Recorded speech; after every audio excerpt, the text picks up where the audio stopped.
Halo, hari ini saya akan membahas tentang apa itu Sapa Warga.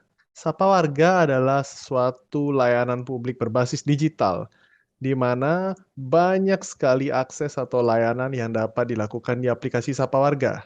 Sehingga bisa kita bilang istilahnya seperti suatu mall pelayanan publik berbasis online.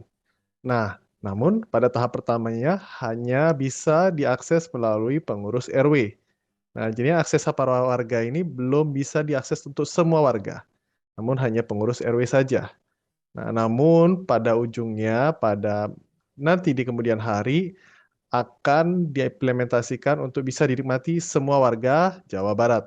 Nah, ternyata banyak sekali layanan yang ada di Sapa Warga. Misalnya, kegiatan aspirasi. Semisalnya, saya ketua RW yang ingin foto dan kegiatan saya diketahui oleh semua orang di Jabar. Saya bisa upload di aplikasi ini. Selain itu, survei pemerintah bisa juga dilakukan di aplikasi ini. Nah, usulan-usulan warga yang dikumpulkan dan diimplementasi di Sapa Warga bisa dilakukan di sini. Begitu juga dengan polling untuk mengetahui bagaimana pendapat warga. Nah, tidak hanya aspirasi, namun ada informasi di mana terdapat berita seperti berita-berita aktual dari portal-portal yang terpercaya di Jabar maupun nasional, dan juga cyber hoax, yaitu melaporkan atau bagaimana kita mengklarifikasi berita bohong yang kita bisa temukan di internet. Zaman sekarang banyak sekali hal seperti ini, namun Sapa Warga punya jawabannya. Yang terakhir, info penting. Nah, banyak juga info lowongan kerja, beasiswa, jadwal samsat keliling yang ada di dalam satu portal. Sehingga membuat ini sebagai suatu layanan publik yang berbasis digital yang sangat baik bagi semua warga Jawa Barat. Nah, selain itu, ketika kita bicara layanan publik, apakah ada agenda lainnya? Tentu saja ada. Oh, ada info pajak kendaraan bermotor. Kita bisa mengetahui informasi besar pajak kendaraan bermotor kita di aplikasi ini dan juga bagaimana kita mengetahui informasi administrasi kependudukan di aplikasi ini juga. Banyak sekali ternyata review yang buruk yang ada di aplikasi Sapa Warga ini. Satu, aplikasinya ternyata tidak optimal. Nah, ketidakoptimalan aplikasi ini kita tidak bisa salahkan sepenuhnya pada pemerintah Jawa Barat. Namun, bisa juga dari bagaimana kita sebagai pengguna dalam mengaksesnya. Jadi misalnya kata dari Deddy Mulyadi, namun sayangnya setiap buka aplikasi dan mau posting kegiatan sangatlah sulit. Menulis deskripsi, komentar sulit, dan selalu ngehang. Akhirnya keluar sendiri dari aplikasi deh. Nah, yang kedua juga sama nih, dari Tabin 12. Sering keluar sendiri dari aplikasi, bahkan aplikasi juga hang, hilang beberapa saat. Nah, dan yang kedua, isunya adalah harusnya aplikasi ini diberi nama Sapa RW. Nah, ingat makna kata warga dan RW itu berbeda. Nah, begitu juga dengan yang disampaikan oleh E. Sutrisna, di mana aplikasi ini masih hanya bisa diakses oleh RW. Maksud saya, warga sebagai judul dari Sapa Warga ini tidak mendapatkan akses penuh untuk saat ini. Sehingga solusinya, satu, kita harus mengoptimalisasi bagaimana aplikasi Sapa Warga ini, dan juga yang kedua, secepatnya pemerintah Kota Jawa Barat mengimplementasikan aplikasi ini untuk dapat diakses oleh semua warga Jawa Barat. Ekosistem Data Jabar di-launching pada tanggal 25 Maret 2021 oleh Gubernur Jawa Barat Ridwan Kamil. Ekosistem Data Jabar adalah portal terintegrasi untuk pengelolaan, keterbukaan, dan kemudahan akses data bagi warga dan pemerintah Jawa Barat. Banyaknya informasi di daerah atau kabupaten kota di Jawa Barat tidak saling terintegrasi pada masa lalu. Dengan adanya ekosistem data Jabar, maka data ini sudah terintegrasi dan terbuka bagi para warga Jabar untuk mengakses. Dengan demikian, para masyarakat dan sektor privat dapat saling mengawal untuk perumusan kebijakan dan pengambilan keputusan yang lebih tepat karena didukung oleh data-data. Produk ekosistem data Jabar adalah seperti berikut. Dashboard Jabar, yaitu dashboard eksekutif untuk mendukung pengambilan kebijakan. Open Data Jabar, yaitu portal transparansi data dan informasi publik bagi warga Jawa Barat. Satu Data Jabar, yaitu portal kelola data bagi organisasi perangkat daerah di lingkungan Pemprov Jabar. Dan juga satu Peta Jabar, yaitu portal publikasi data geospasial yang berada di Provinsi Jawa Barat. Misalnya, ini merupakan salah satu tampilan dashboard Jabar. Terdapat beberapa highlight seperti jumlah penduduk, luas wilayah, angka harapan hidup, dan juga indeks pendidikan di Jawa Barat. Terdapat juga visualisasi peta yang dapat terlihat kabupaten dan kota. Misalnya, saya ingin melihat pengeluaran per kapita dari kabupaten kota. Terlihat bahwa Kota Bandung merupakan salah satu pengeluaran terbesar karena dengannya warna yang cukup pekat dan terlihat berapa jumlah pengeluaran yang berada di Kota Bandung.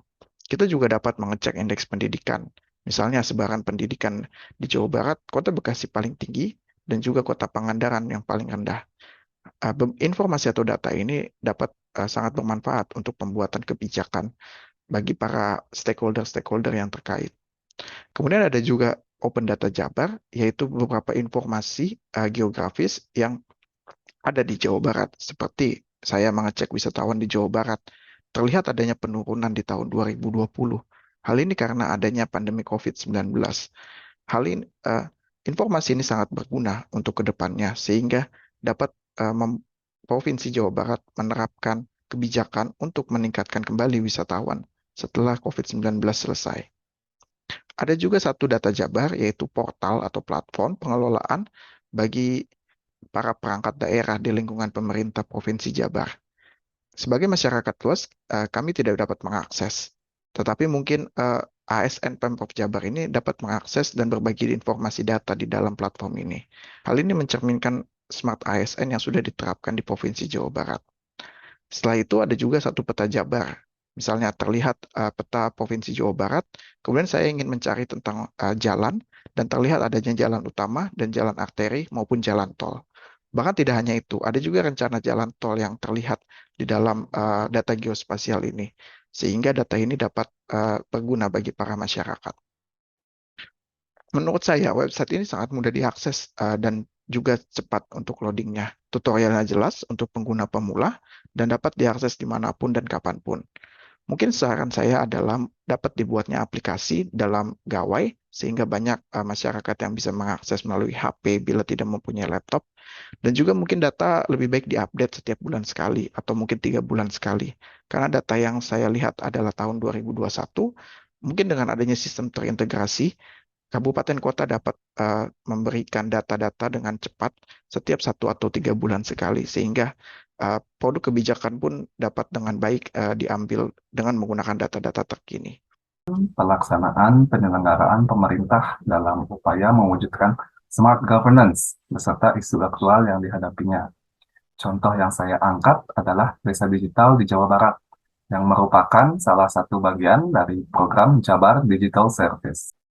Tidak bisa dipungkiri bahwa perkembangan teknologi yang kian pesat menuntut seluruh lapisan masyarakat untuk memanfaatkannya, salah satunya masyarakat di desa. Nah, jika teknologi tersebut masuk ke desa secara merata, tentu produktivitas warga akan meningkat berkali-kali lipat. Jangkauan pemasaran produk usaha desa juga akan semakin luas. Selain sektor ekonomi, perkembangan sektor lain juga tentu akan mengikuti, seperti misalnya pendidikan, di mana akses memperoleh informasi tidak berbeda dengan masyarakat di kota, sehingga SDM akan semakin unggul. Untuk menjadi bagian dari desa digital, beberapa langkah yang harus diikuti, yaitu pertama, melengkapi data kepala desa, kemudian mengisi kuesioner desa digital dan mengikuti proses seleksi, dan yang terakhir, pengumuman calon desa terpilih. Isu aktual pertama terkait pelaksanaan desa digital ini adalah belum meratanya pelaksanaan program tersebut. Dari total 5.312 desa di Provinsi Jawa Barat, berdasarkan data yang saya peroleh, baru 2.205 desa atau sekitar 41,5% yang tergabung dalam program ini. Hal ini kemungkinan besar disebabkan karena desa-desa yang mendaftar masih harus melalui proses seleksi terlebih dahulu, sehingga tidak seluruh desa bisa langsung lolos dan mengikuti program tersebut. Penyebab lainnya yaitu karena beberapa desa masih enggan untuk ikut dalam program tersebut. Kemungkinan karena mindset yang menganggap bahwa teknologi itu rumit dan mereka sudah nyaman dengan cara hidup konvensional.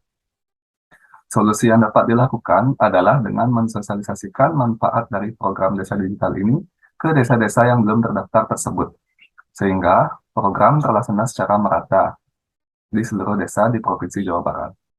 Dan isu aktual berikutnya tentu sudah tidak asing lagi, yaitu dampak negatif yang muncul akibat perkembangan teknologi tersebut. Setiap teknologi yang membawa berita baik tentu juga ada sisi buruk yang harus kita diingatkan. Contoh-contoh berita buruk yang atau hoax atau apa yang juga harus kita waspadai.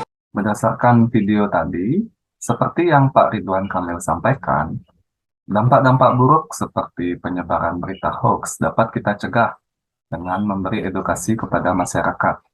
Menurut saya, ini harus disesuaikan dengan kerangka kurikulum literasi digital. Saya akan melanjutkan dengan pelayanan digital yaitu aplikasi Picobar. Pada awal Maret 2020, Jawa Barat ditetapkan menjadi provinsi pertama yang memiliki kasus COVID-19. Kota Depok menjadi tempat ditemukannya 2 kasus yang muncul pertama kali. Segera pada tanggal 4 Maret 2020, Gubernur Ridwan Kamil menetapkan Jawa Barat dengan status siaga 1 serta membentuk Pusat Informasi dan Koordinasi COVID-19 Provinsi Jawa Barat yaitu Picobar di hari yang sama. Picobar berkantor di Jabar Command Center, yaitu kantor resmi Jabar Digital Service atau GDS, dan menjadi base camp berbagai stakeholder untuk berbagi informasi COVID-19. Tim dokter dinas kesehatan, tim monitoring officer GDS, dan tim Jabar Quick Response, serta tim kepolisian Polda Jabar bertugas di Picobar. Seluruh tim GDS di bawah tim Picobar fokus dalam pengembangan produk berupa portal dan aplikasi. Portal dan aplikasi ini dilengkapi beberapa fitur, antara lain informasi atau pengumuman pada banner, call center dan hotline Dinkes Provinsi, data OPD, PDP, positif, sembuh, dan meninggal baik di Provinsi Jawa Barat maupun nasional, list RS rujukan, frequently asked question, dan penjelasan berita hoax terkait COVID-19. Ditemukan beberapa isu dari review yang diberikan oleh para pengguna yang masih perlu dibenahi oleh tim Picobar, antara lain user interface yang dalam pencarian informasi tempat vaksinasi COVID-19 masih belum sederhana.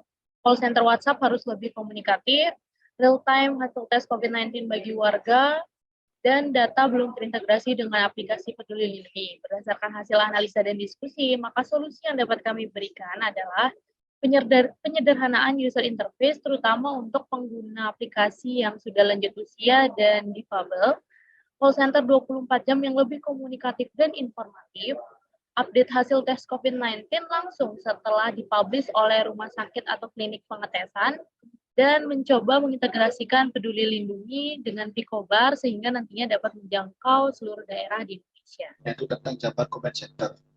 Jabar Command Center merupakan pusat visualisasi dan integrasi data Jawa Barat yang dilengkapi dengan berbagai infrastruktur untuk kegiatan monitoring, koordinasi, dan pengambilan keputusan, di mana JCC berpusat di Gedung Sate Kota Bandung. Manfaat JCC bagi pimpinan yaitu adanya aplikasi eksekutif dashboard yang menyediakan data dan informasi yang diperlukan oleh gubernur dalam pengambilan keputusan atau kebijakan strategis. Data-data yang disediakan contohnya yaitu data aduan masyarakat, pendapatan dan keuangan daerah, serta data kewilayahan.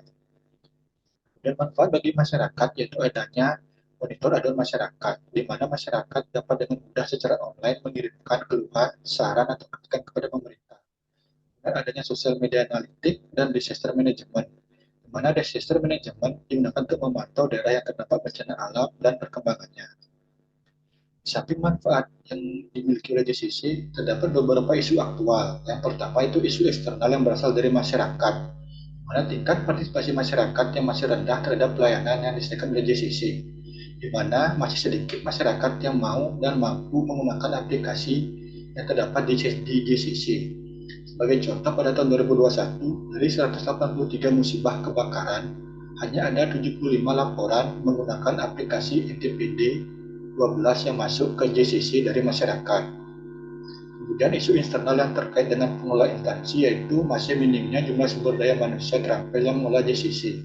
Dari data yang saya dapat, jumlah pegawai JCC kurang lebih hanya ada 9 orang. Kemudian biaya perawatan yang tinggi terhadap sarana dan prasarana teknologi modern yang digunakan di Jabar Command Center. Kemudian yang terakhir yaitu anggaran, baik itu anggaran perawatan dan anggaran pengadaan barang dan jasa sangat terlambat turun dan proses pengadaan dirasa sangat lambat. Dari beberapa isu tersebut, ada beberapa upaya untuk mengatasi faktor penghambat tersebut. Yang pertama, memberikan masyarakat banyak pengetahuan dan pengertian melalui kegiatan sosialisasi yang berkaitan dengan layanan yang tersedia di JCC, di mana sosialisasi harus dilaksanakan secara merata di setiap daerah. Kemudian merekrut tenaga SDM berkualitas dengan proses seleksi yang ketat, ini berkaitan dengan manajemen ASN untuk tetap menjaga mutu SDM pengelola JCC. Yang ketiga itu berkaitan dengan Smart ASN, yaitu memberikan pembinaan dan pelatihan kepada tenaga ahli dan tim yang bekerja di JCC dengan tujuan agar tujuan dari JCC tersebut dapat tercapai. Kemudian yang terakhir yaitu segera menerbitkan regulasi khusus terkait Jabar Comment Center, di mana mengatur tentang pengelolaan dan keuangan. Kemudian yang terakhir yaitu menganggarkan secara khusus untuk biaya perawatan dan operasional sarana dan prasarana yang terdapat di Jabar Comment Center.